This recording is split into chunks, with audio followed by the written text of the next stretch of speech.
நலம் காக்கும் ஸ்டாலின், உங்கள் குடும்பத்தின் நலன் அரசின் பொறுப்பு. கட்டணமில்லா மருத்துவ சேவைகள். GT Holidays, South India's #1 travel brand. You know you are special when you're with GT Holidays.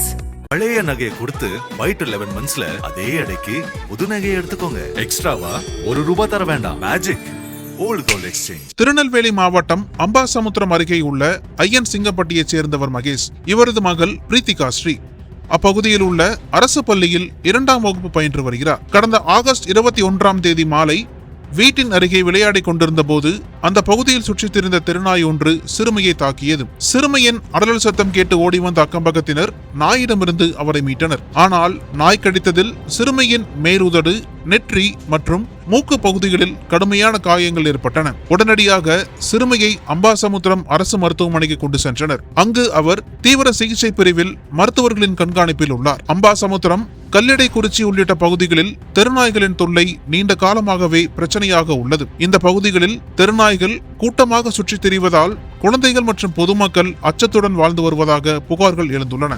இந்தியாவில் புள்ளி விவரங்களின்படி ஒரு நாளைக்கு சுமார் 10,000 பேர் நாய்க்கடியால் பாதிக்கப்படுகின்றனர். மேலும் ஆண்டுக்கு சுமார் 20,000 பேர் ராபிஸ் நோயால் உயிரிழப்பதாக தெரிவிக்கப்பட்டுள்ளது. இந்த பிரச்சனையை தாமாக முன்வந்து விசாரித்த உச்சநீதிமன்றம் டெல்லியில் உள்ள தெருநாய்களை பிடித்து கருத்தடை செய்து நிரந்தரமாக காப்பகங்களுக்கு மாற்ற உத்தரவிட்டிருந்தது. ஆனால் இந்த உத்தரவுக்கு விலங்கு நல ஆர்வலர்கள் கடும் எதிர்ப்பு தெரிவித்து மேல்முறையீடு மனு தாக்கல் செய்தனர். அந்த மனு மீதான விசாரணையில் உச்சநீதிமன்றம் முந்தைய உத்தரவில் சில மாற்றங்கள் செய்யப்படுகின்றன. பிடிக்கப்படும் தெருநாய்களுக்கு உரிய தடுப்பூசி மற்றும் கருத்தடை செய்யப்பட்ட பின்னர் அவை எந்த பகுதியில் பிடிக்கப்பட்டனவோ அந்த பகுதியில் மீண்டும் விடப்பட வேண்டும். ராபிஸ் நோயை பரப்பக்கூடியதாக கருதப்படும் நாய்களை பாதுகாப்பான காப்பகங்களில் உரிய முறையில் அடைக்க வேண்டும். தெருநாய்களுக்கு உணவளிப்பவர்கள் அதற்கென ஒதுக்கப்பட்ட இடங்களில் மட்டுமே உணவு வழங்க வேண்டும் என்று தீர்ப்பளித்தது. அதே சமயம் நாய்க்கடியிலிருந்து மக்களை பாதுகாக்க உரிய நடவடிக்கைகள் எடுக்க வேண்டும். ஆனால் அதற்காக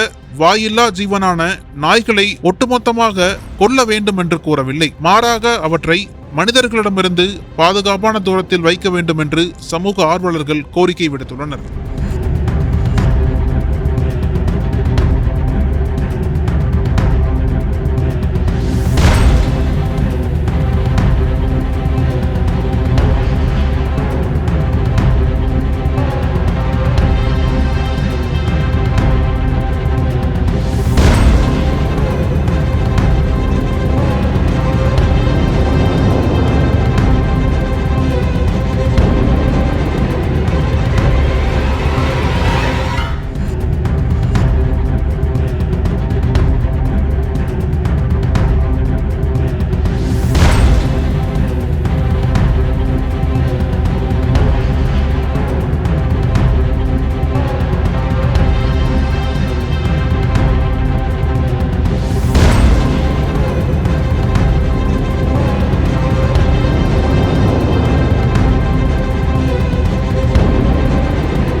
அனல் பறக்கும் செய்திகளை அப்டேட் செய்து கொள்ள நக்கீரன் களத்தை இப்பவே சப்ஸ்கிரைப் பண்ணுங்க.